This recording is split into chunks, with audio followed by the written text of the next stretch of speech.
umzekelo imopu andikayi-understandi kunanamhlanje uba kwakuthe nje yenziwe emhlophe kodwa isoloko isosula iyokusula sisikorobo eyi nam ndike ndizisole kodwa uba ndandithenze ndithi imopu mayibe mhlophe doda mfondini kanti unesandla kuloo nto heyi khawuyicaciseke kona kona isizathu sam ukuze ndithi imopu mayenziwe mhlophe.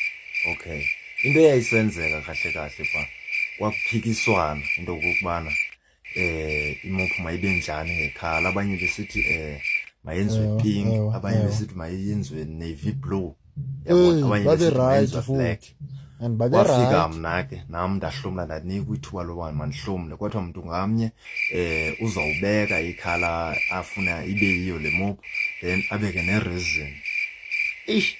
Ndaqonda uba kwelam mna hayi mayenziwe mhlophe. Iresin endandifuna uba mayenzelwe yona imopu mhlophe kungokuba ndandifuna ezi zakuthi ndiyazazi zonqena kakhulu. Ndaqonda uba yamnyama izawuba yingxaki kakhulu loo nto leyo, umntu uzayibeka phaa nomdaka ngonongono. Kanti xa imhlophe izovele izixele nje uba mna ndimdaka mna.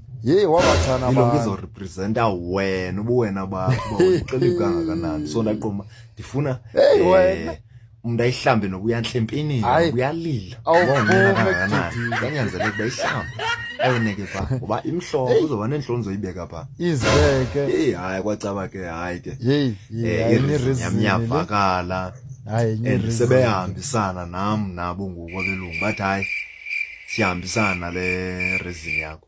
Ngiyabona sekukho nezigrey ngoku babonile uba wathi ububhanqa pha ke kona bayimosha. Mna ndandifuna zibe mhlophe bezirayithi. Ayibonile nawe uba ibububhanqa le nto. Ngoku ndibukele nje shem ndibe nosizi ndiqonde ndimbukele umntu wakuthi uyayihlamba, uyambomba uyayonqena kodwa uyambomba uyayihlamba kuba kaloku mfondini akumnandanga. Kodwa ke uzawuthini ndibe ndiqonda uba xa unoyiva uba ndim lo wathi mayibe mhlophe le mopu awungeke undithathe.